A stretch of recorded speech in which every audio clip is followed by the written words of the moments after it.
If you had to ask me, King of Podcasts, what are some of your favorite movies you've ever watched that you can watch over and over and over? Well, two of the movies I would absolutely tell you are the first two Godfathers.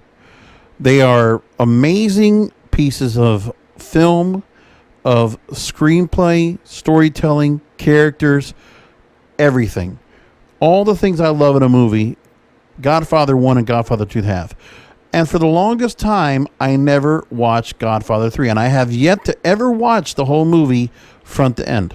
I never decided to do it because I heard of how bad it was. Well, maybe I'll give it a chance now. Because apparently, 30 years after the 1990 release of Godfather Part 3, when I thought I got out, they pulled me back in, says Michael Corleone. It has been recut with a new ending, completely reframing the movie. This is according to Diane Keaton. So now a new lease on life is being made for this movie.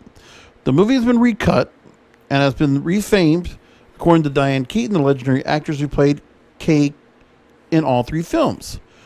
So director Francis Ford Coppola, in time for his 30th anniversary, decided to restructure the generally unfavorable ending to the classic mobster saga, now retitled The Godfather Coda, The Death of Michael Corleone. So the movie was successful. It was the Academy Award winner for Best Picture in 1972 and 1974, respectively. It was two of the most influential films of the new Hollywood era. But the third one would take Paramount head Robert Evans, the kid. Due to struggles he faced with Paramount head Robert Evans, the kid stays in the picture. You got to watch that documentary on him. Fantastic. Really, really cool. When he finally returned to The Godfather Part 3 was released, reviews ranged from lukewarm to unfavorable, leaving the legacy on a down note. And Coppola decided to revisit the film and give the trilogy the fitting end it deserves, with a key member of the cast already singing its praises. Diane Keaton told Variety.com the new cut of the movie completely changed the way she sees the film. This comes after the director invited Keaton and Al Pacino to a private screening of The Godfather Coda, The Death of Michael Corleone, at Paramount Studios. Quote, "It was one of the best moments of my life to watch it. To me, it was a dream come true. I saw the movie in a completely different light. When I saw it way back, it was like, oh, I don't know. It didn't seem to do that well, and the reviews weren't great. But Francis restructured the beginning and the end, and man, I'm telling you, it worked." So she wasn't a fan of the release of The Godfather Part 3. She said other elements, including Coppola's daughter's much ridiculed performance as Mary Corleone, will be seen in a new light. That's not going to happen anymore, she says. Keaton, arguing the new edit gives Sofia Coppola's performance more of a chance to shine. She's what a daughter would be like if you had this guy as your dad, the head of a criminal organization.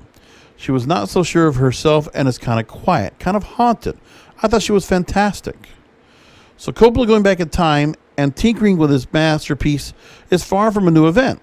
He did re-release Apocalypse Now Redux and an extended version of the already 2.5-hour war film that ran for 202 minutes and had a re-edit and previously exiled footage. Fortunately, films won't get the big screen experience Keaton and company enjoyed, and they'll have to wait for it. It will be available on Blu-ray and digital December 8th. So you'll be able to see what they did for that. Godfather, what's the name of this again? They're calling it now The Godfather Coda, The Death of Michael Corleone. So I'm curious to give this a shot and see how it does.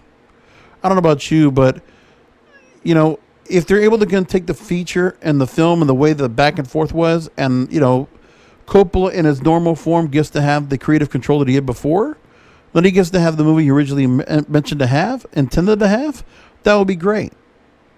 And it will be nice to be one of the few people to have watched it without watching the original, which already soured my taste would have soured my taste in the movie. And I always was afraid of letting that mess up because, you know, I don't like to have that end on a bad note. I thought watching the end of the second Godfather was worth it. So let's see how it does come out with a third. And I'll leave it there. And remember, please go ahead and make sure to, if you're watching the video, please subscribe, like, and share the video and pass it across the board. Thank you for all the new followers, new subscribers to the program on video. And also, make sure if you're listening to the podcast, please share it along. Let other people know about the program. And if you have anything you want me to go and talk about here on When I'm Not Podcasting, if you have an email you want me to read on the air here on the program, I'd like to hear from you. So please email me, kingofpodcasts@yahoo.com, kingofpodcasts@yahoo.com. And I'll talk to you next time.